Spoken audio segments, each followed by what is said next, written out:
Hannah Kaiser joining us back on the show. You can follow all her work at Yahoo Sports. Follow her at Hannah R. Kaiser on Twitter. And also, I just listened on my drive to her bandwagon pod. So we'll get into some of those topics right now. So, Hannah, how you doing? And I will say, are you enjoying this postseason as much as prior postseasons? Because that was a topic that you brought up this week. Not as much as prior postseason. Explain. But I want to be clear. I think a lot of people's issue with the postseason is perhaps like, oh, these big 100-win teams getting bounced. This is a illegitimate tournament or something. That's not my issue with it at all. My issue is strictly on a game level. We've had so few close games and even fewer lead changes. Every game feels like if you score first, all right, we're just, counting the outs until that team wins. The best game we've had was when the Braves came back against the Phillies, and that was their only win in that series. I just think like there haven't really been any truly memorable games, but I actually kind of like the teams we have left. So I think there's still hope for this postseason. Let me ask you this. Are you a fan? Because we've talked about this a couple of times. Some people agree, some people disagree about the layoff, the 5-day layoff. The World Series is going to be on Friday. We can have two teams waiting another 5 days. So what do you think about that whole situation? And I'll tell you what I say, because I don't want to steer you one way or another.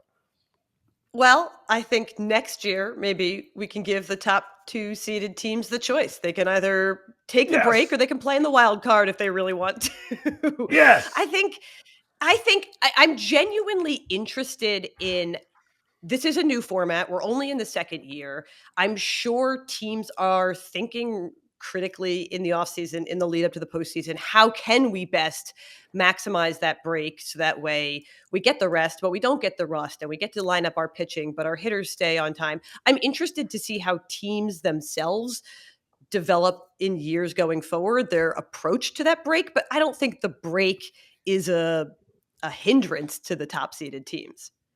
Completely agree. Because if that's the case, then why is anybody even going to watch the World Series? Because we're going to be off for 4 days after the series are over. What did you see from Scherzer last night that the Rangers can say this was a positive from the game and from how he approached that this was a positive? Because they're going to need to see him again if this game goes where I think it's going to go into a Game 7. Well, the velocity was good, so that's a big positive. And I think your mileage on this can vary, but Scherzer himself seemed uncharacteristically positive after the game. I actually thought this was really interesting and really notable. He was explicitly like, I'm not going to beat myself up. I'm going to focus on what I thought I did well. He didn't want to specify too much what he thought he did well, because he figured the Astros might be paying attention to what he said. I found that interesting. I'm curious what you guys think. I was expecting Scherzer, Scherzer of yore, to be really hard on himself. And I don't want to encourage guys to be so self-loathing or self-critical or whatever, because he was coming back after, over a month of not pitching, but it was uncharacteristic for him to be like, no, I think there's some good. I'm not going to focus on the bad. I'm just going to, try to stay positive. I thought that was an un-Scherzer-like way to respond to such a rough outing. Mm-hmm. Do you think that now the Astros won that game? All right, two games to one, they're still losing. Excuse me. You think the momentum has shifted now to the Astros side just because of this one game? Well, they seem to love playing in this ballpark. So I think they thought the momentum had shifted just coming here. They should feel good because they have Yordan Alvarez, and that's a really good place for any postseason team to be. I don't know that momentum. I don't know that it was such a decisive game that, they feel like they're going to steamroll the Rangers. The Rangers came back. Their offense looked pretty good. Their bullpen hasn't been as bad as people feared. So I don't think that it necessarily looks like this is suddenly lopsided in the Astros' favor, which maybe some people thought going into the series. I think the Rangers still feel pretty good.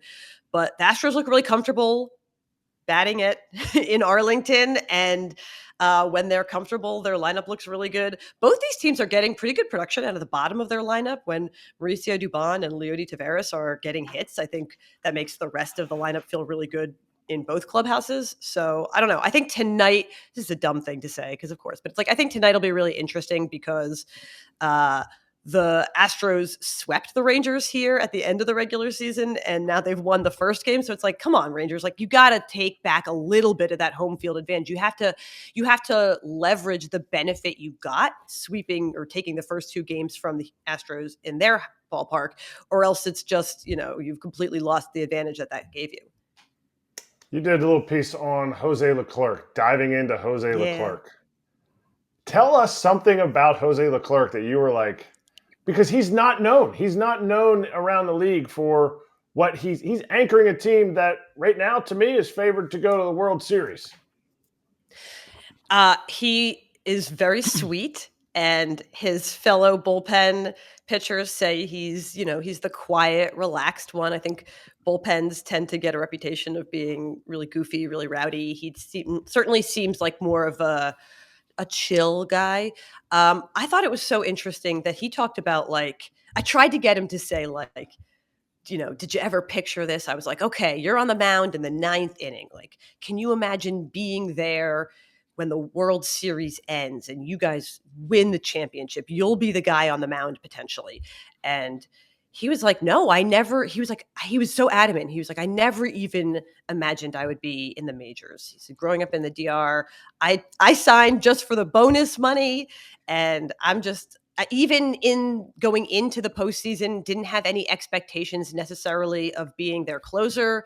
And I don't know if that's what's serving him so well. Maybe he doesn't feel the pressure that some other pitchers might feel, like they, dreamed of this their entire lives. I also loved the story that I included in that piece, that he said a real turnaround for him came earlier this season when after he had scuffled a little bit in the beginning and Bruce Bochy chalked those scuffles up to injury. But then he went home one night and his older son, he's got 2 sons, said, the Rangers won. And he said, yes, we won. And his son said, it's a good thing you didn't pitch. So that moment, he really felt like, oh gosh, he said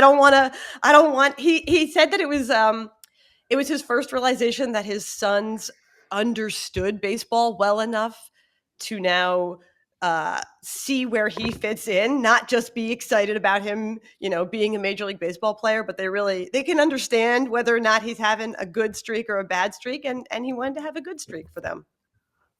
That's really cool. When your kids get older, they say the darndest things, of course, but when they say it to your face and it's like, oh my God, this kid really understands. I'm stinking right now. Let's cross over in the Philly territory. I've said this before and I'll say it again. The last couple of years, is the stadium in Philadelphia, like, is that a real home field advantage? And I would say 100%. There's something about it. It's like a European soccer match, man. It is absolutely unbelievable over there. It's unbelievable. I've had players who are not on the Phillies describe it as a football environment, as a compliment. And it's interesting because I understand the impulse around baseball to want to quantify things and be like, all right, is momentum real? Is home field advantage real? But when you go to Phillies games, you're like, it doesn't really, you can't deny that it is like viscerally overwhelming. And I resisted it for a little while because I'm from Philly and I was like, okay, maybe I'm just biased. I'm just excited to be back. But the way that players and coaches around the league talk about it, I think is really a testament to not just the team and the fans, but like the interplay that they have with one another. I love the way that different fan bases develop different personalities. I managed to just sort of incidentally finish the regular season in Seattle, both this year and last year. And that fan base is passionate and engaged, but in such a different way than Philly. They're really generous and sort of empathetic towards the players, whereas Philly fans really see themselves as like a part of the attack on the opposition. They're in line with the players, but insofar as they want to be part of what the players are doing to beat the other team, which I think is just a different attitude than some fan bases have. So explain that, and that is such a great explanation because so many people living 45 minutes from the stadium, they're like, oh, what is it like? Why is it different? You explained that perfectly. But explain how they do that. Explain how the fans, because not everybody's going to pay $500 to get a seat in the nosebleed section at Citizens Bank, and they may never experience it. How do they do that? How do fans, because everyone asks me, and I try to explain it in my dumb words, but you have a way with words, so I want you to explain it. Well, they're very loud, and this is to their credit and to their discredit. They're very specific. The Phillies fans are there to make somebody on the other team feel bad. When they're batting, it's the opposing pitcher. When the opposing team is batting, it's whoever is at the plate. They bring a real, intensity to the animosity. I mean, this is like, I don't know. I thought this was fun. Maybe some people don't. Like, when they were playing the Braves, the Phillies fans were chanting DUI at Marcell Ozuna, who had a DUI in his past. Like, they came armed with Oppo research. They were there to not just root for their guys to get a hit, but they were there to be like, I hope this other team fails, and I hope you specifically, whoever is standing at the plate right now, I hope you fail and you feel bad about it too. That's like college level research, right? Sometimes the really hostile college crowds in basketball will have really specific signs and chants prepared. Kratz played with Orlando Arcia, and he has said he's just a happy-go-lucky, nice dude, right? Kratz, for the most part. He had that one snap moment, though, where he was having fun with the fans, all good. I'm watching that video. Got him. And he lost it for 1 sec, and Acuna was bringing him back. That's when you're like, this tough. Group really can get under your skin, right? Kratz, like, you haven't seen him like that before, had you? Never. I've seen it. I've seen him upset, like, oh, I messed up or whatever. But before, he was like, hey, I got a ring, and then he turns around and he starts yelling, Kayate. And he's like, got him easily, like the goofy stuff. They were swimming in his head, dude. Yeah, they were swimming. So, as PA people, Hannah, this is what we do. Totally. This is what we do. You do it in words. It's a knowledgeable, passionate fan base. I think that's the one thing I will say is I'm going to let my homerism take over for just a second and say, I want people to understand that, like, Phillies fans are not like some illiterate brutes who are just like, they know what they're doing and what they're watching, and they come to the ballpark ready to root for their guys and ready to root against the opposition, but not in this sort of like caveman-y way. I think that the stories from the past have made it seem like it's just a violent mob, and I don't think it's so much a violent mob as it is people who take a lot of pride in the home field advantage that the Phillies have enjoyed over the last 2 postseasons. You must never been to an Eagles playoff game then. So we could. That's another. I have story. not. To be clear, that's another story we could talk about. Those fans there. Holy cow! Oh my God! They're giving them an advantage though, Kratz and Philly, like for the baseball team. Here's where, and Hannah might agree with me or disagree with me, but here's where I think it's gone up a notch now, because everyone hears about booing Santa Claus, throwing snowballs, blah blah blah. My parents' generation with the Phillies knew about the 64 Phillies, and they just thought every single team was going to fall and collapse. So they just sat there and they were like, it's probably going to be bad. Even my grandmother, I hit a game-tying home run one time, and she goes, well, nobody was on base. Like, they find something wrong with it. Yeah. They'll find something wrong with it. Now, that's how it was. Now the Phillies fans have shifted. Like, there's no more people who have watched that.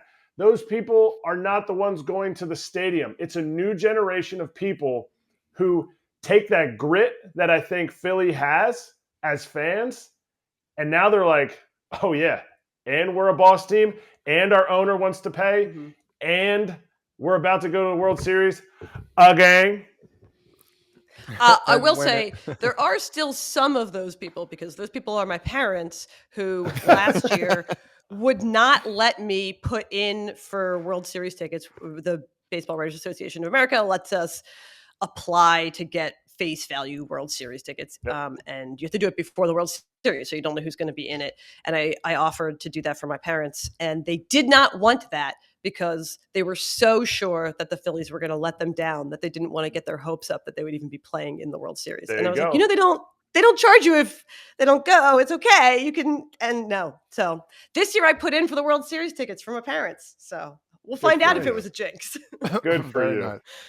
I want to talk about Zach Gallen a little bit, Jersey guy.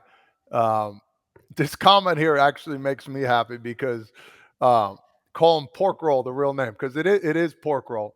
Taylor Ham is the company, right? Yes. Can you agree with that with me? So did you get upset over Yes. the Scrapple comment? Was it over Scrapple? Yes. Oh, that Scrapple's absolutely Yes. disgusting. Absolutely disgusting. No, There's no chance. Scrapple There's is incredible. no. Have you Oh. read Scrapple? No. Can you explain to him what Scrapple is? I have. Because I've talked to Hannah about it. I always say it wrong. People, I thought. Go ahead. You explain it. Well, it's like a cornmeal mush that is seasoned with pork scraps and some spices, and then it's kind of congealed into a grayish, upsetting looking loaf that you slice, and you either deep fry it or you sear it on a skillet, and then you can serve it with syrup, kind of like sausage, or you put it on an egg sandwich. And I eat it for real. This is, I think I want to be clear about. It is not like a goof food. It is not like a, I don't know, deep fried Oreos or something at the county fair. You could go to my parents' house in South Jersey right now, open the fridge, open the drawer. There's Scrapple in the fridge. We eat it at home. It's like I spam. eat it at the It's Reading basically Terminal. like eating spam. That's terrible. It's delicious. Oh, It's delicious.